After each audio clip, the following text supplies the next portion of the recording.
অসম চৰকাৰ হয় হয় পুলিচ প্ৰশাসন হয় হয় অসম চৰকাৰ হয় হয় জয় অসম লোকতাই লোকবৰ ৰংপন্থ মুং আসাম সমবেত হোৱা অসম প্ৰেমী বিভিন্ন জাতীয় জনগোষ্ঠীয় সংগঠনসমূহ সন্মানীয় বিষয়ববীয়াসকল আৰু শ্ৰদ্ধা সংগ্ৰামী ৰাইজ স্থাপন কৰিছো।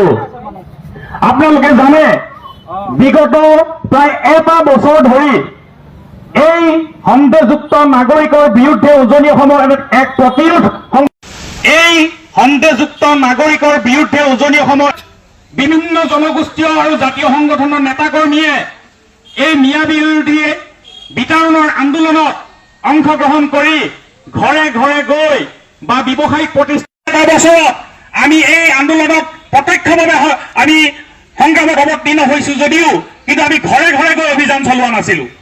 আমি কোনোদিন ঘৰে ঘৰে গৈ মিয়া মানুহ বিচাৰি আমি তাত অভিযান চলোৱা নাছিলো। আমি অভিযান এইকাৰণে চলোৱা নাছিলো সন্দৰ্ভত আমি প্ৰশাসনক আমি অৱগত কৰিছো, নিজে আইন হাতত তুলি লৈ আমি তাত গৈ আমি সোমোৱা নাছিলো আৰু যোৱাকালিও আমি সোমোৱা নাছিলো। এইকাৰণে সোমোৱা নাছিলো, এইটো দায়িত্ব চৰকাৰৰ।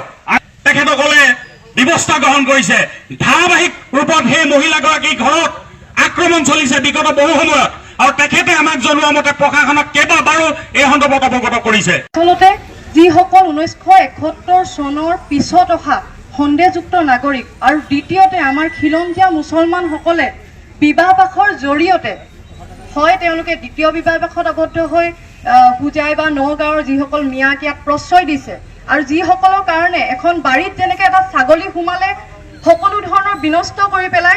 যোৱাকালি খিলঞ্জীয়াৰ প্ৰাণকেন্দ্ৰস্বৰূপ চৰাইদেউ জিলাৰ সদৰ সোণাৰী নগৰত এটা অতি দুৰ্ভাগ্যজনক ঘটনা হৈছে। খিলঞ্জীয়া মুছলমান মহিলা এগৰাকী মাতি এটা সন্দেহযুক্ত নাগৰিকৰ দলে ইয়াত তেখেতসকলে বলপূৰ্বক অধিকাৰ কৰা বা কাঢ়ি লোৱাৰ প্ৰচেষ্টাৰ বিষয়ে আমাক অৱগত কৰিছিলে আমাৰ কৰ্মীসকলক। আৰু এই বিষয়ৰ সত্যতা বিচাৰ কৰিবৰ বাবে, সঁচা মিছা বিচাৰ কৰিবৰ বাবে আমাৰ টাইপাৰ কৰ্মীসকলে যেতিয়া গৈ সজমিন তদন্ত কৰিবলৈ উপস্থিত হ'ল, উপস্থিত হোৱাৰ মাত্ৰকে কোনো কথা বতৰা সোধ পোছ নোহোৱাকৈয়ে দাহ আৰু জাঠি লৈ আমাৰ ল'ৰাক মাৰিবলৈ খেদি আহিল আৰু সৌভাগ্যক্ৰমে আমাৰ এজন ল'ৰাৰ ডিঙিত দাহৰ ঘাপ পৰাৰ পৰা বাচিছে। গতিকে এই যিটো কথা যোৱা বহুদিনৰ পৰা চলি আছে আমি দেখিছোঁ, এই কথাবিলাকে এটা গভীৰ তাৎপৰ্য বহন কৰিছে। খিলঞ্জীয়া মানুহৰ ওপৰত যিটো অত্যাচাৰ, এটা অৰ্গেনাইজ পেটাৰ্ণ যিটো আৰম্ভ হৈছে, এই পমুৱা বা অভিভাষী মুছলমান যিটো আমি সাধাৰণতে মিয়া বুলি মিয়া শব্দই যিটো অভিহিত কৰোঁ, এই কথাটো কিন্তু অতি দুৰ্ভাগ্যজনক। আৰু যোৱাকালি আমি এজাহাৰ দিছোঁ আমাৰ সোণাৰী সদৰ থানাত, এই দোষীসকলক আমি 48 ঘণ্টাৰ ভিতৰত আমি কৰায়ত্ব কৰিবৰ কাৰণে আমি দাবী জনাইছোঁ।